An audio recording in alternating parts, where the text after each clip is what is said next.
Why do we fought?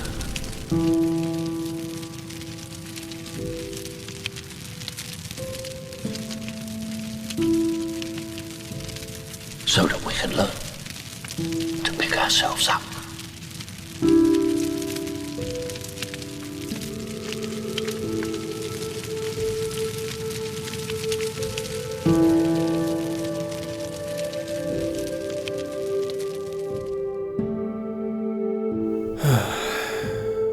Well, not exactly the housewarming party I expected, but... Hello everybody, Ranormor here. Welcome back to another episode of Kerrigan Craft. That intro, that was real. That actually happened. Everything burned, and it burned for days. Good. That's just what we need. One sec. You know, I don't really believe in curses, but this this land is cursed. I seriously think this land is cursed. It's been bad luck after bad luck after bad luck. Man, what can you say? So let me explain what happened. In every woodland mansion, there's a lava pool. There's two sources of lava. Right here and right here. Now mine, and what caused the utter catastrophe, was on the other side of the mansion. Now I removed this wall because I was reorganizing things, thinking, this will be smart, this will be good here, blah, blah, blah, blah, blah, blah, blah. Renovations. Fun, right? Well, I did some mining. After that, I left it alone, and I came back, and wouldn't you know it, that wall was there for a reason. That lava caught, and this thing is this thing is 95% wood, so obviously the mansion burned down. Now, I spent a lot of time roaming around the charred ashes of this once beautiful mansion, deciding if I really wanted to stay here or not, because I'll be honest with you, I watched this thing burn for a long time, and then I logged off and I went on Christmas vacation, and I just got back, and I had a lot of time to think and a lot of time to speak with some people that are on the server as well, especially Jack Kerrigan. And I know I didn't record this conversation between us, but essentially it went a little something like this. This might be a good opportunity for improving the foundations. In the southeast corner. Precisely so.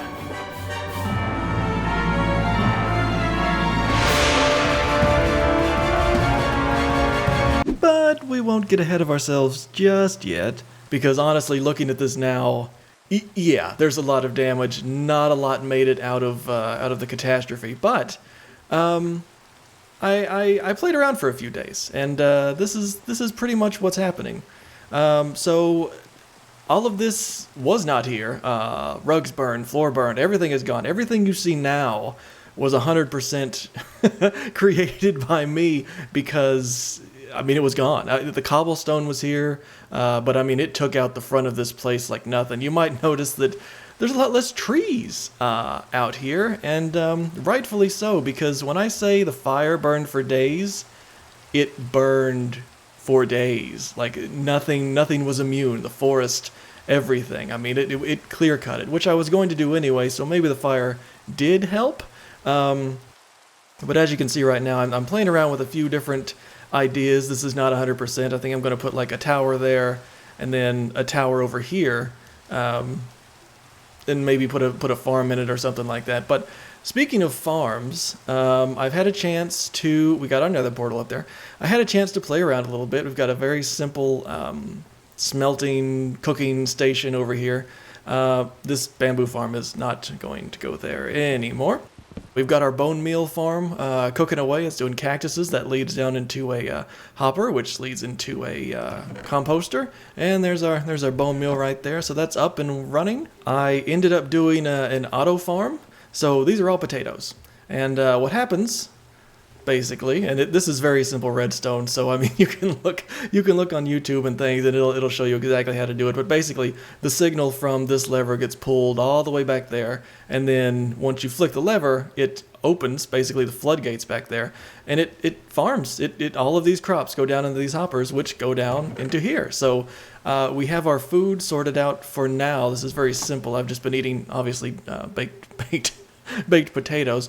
And then our third farm that we've got going on right now, which is incomplete actually, we need to work on that today, is the bamboo farm. And the bamboo farm is going to run basically under the floor and feed our very simple, because bamboo is a very inefficient fuel source, but this is a very simple, smelter. So basically all that's going to do is run it through here.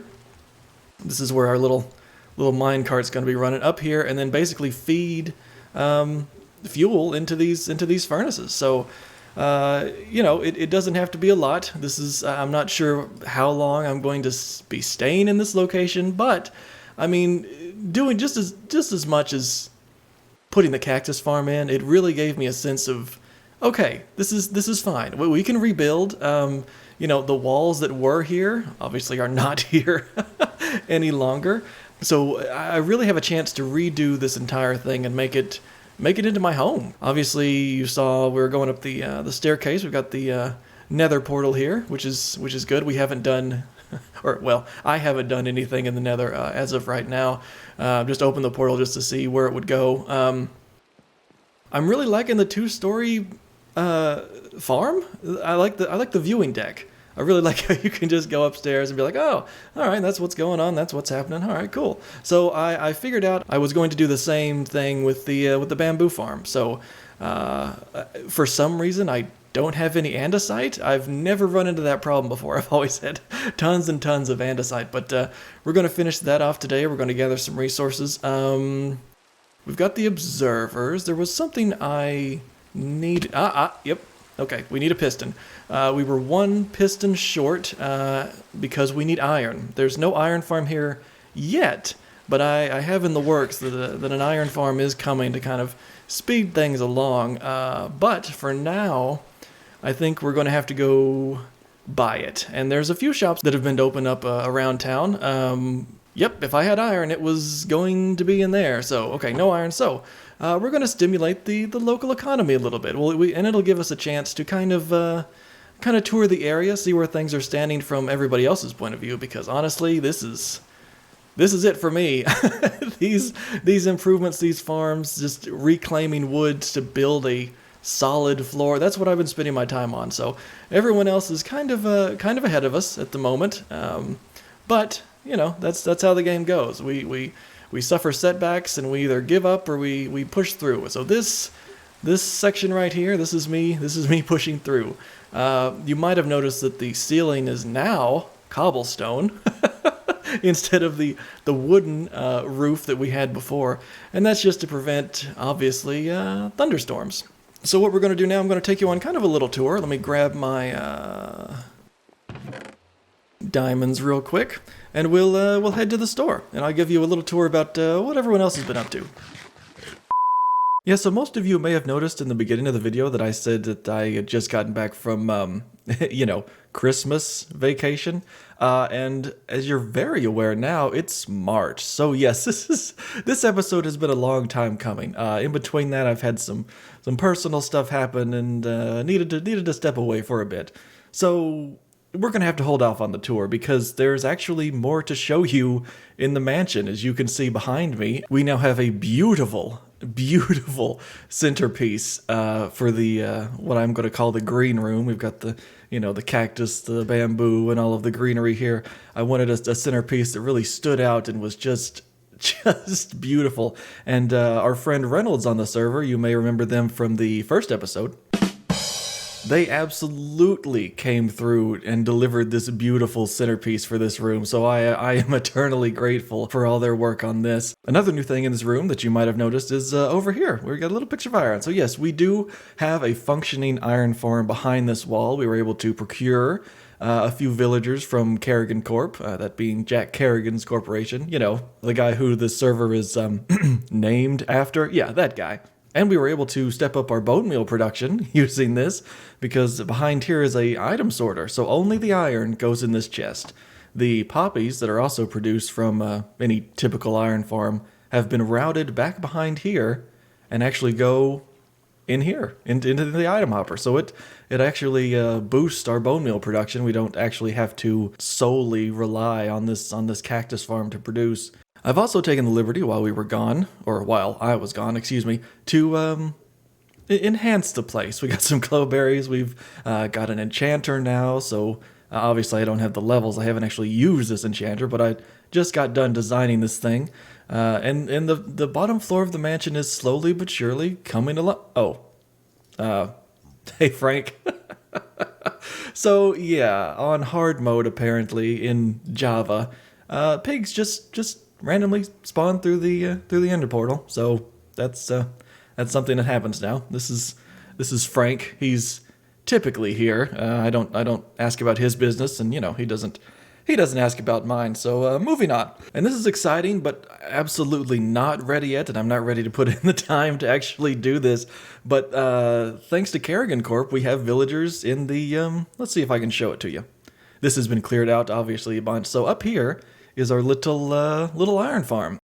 We've got 3 villagers up there, we've got a zombie, and so the iron golems will spawn up here, and they will fall into lava, and that's when they're when they're killed and horribly mangled, and that's what gives us the iron that we have now.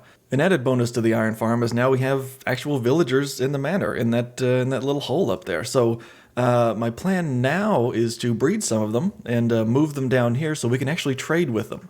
So we can get enchanted books, different tools, already enchanted tools actually. So this is going to be the main hub of where we go and do our villager trading. I've never actually done a villager trading setup before. I've never dealt with them. I've never wanted to deal with them because, as I said before, villagers are notoriously difficult to work with. Getting your trades getting the trades you want out of them takes a lot of time and stuff. So I've gone ahead and set the stage for one, but to be honest, I'm not sure when I'm going to have the time to breed some new villagers and to get them situated here. So this is here for now because I need to basically set the footprint for the rest of the manor. So I need to know what space I need now. So that's why the villager trader has popped up currently instead of later on when I actually have the time to deal with villager trading. So sorry again for lying about the world tour that was going to happen this episode. I really feel like I need to get this episode out so everyone can get updated about what's been going on, what's been built, stuff like that, so that next episode we can go ahead and get to work. And I hear tell that we're going to try to tackle the Ender Dragon together, and that's going to involve everyone on the server. So that'll be a fun little night. So until then, like, comment, share, and most importantly, be good to each other out there. Now it is time to go to the outro.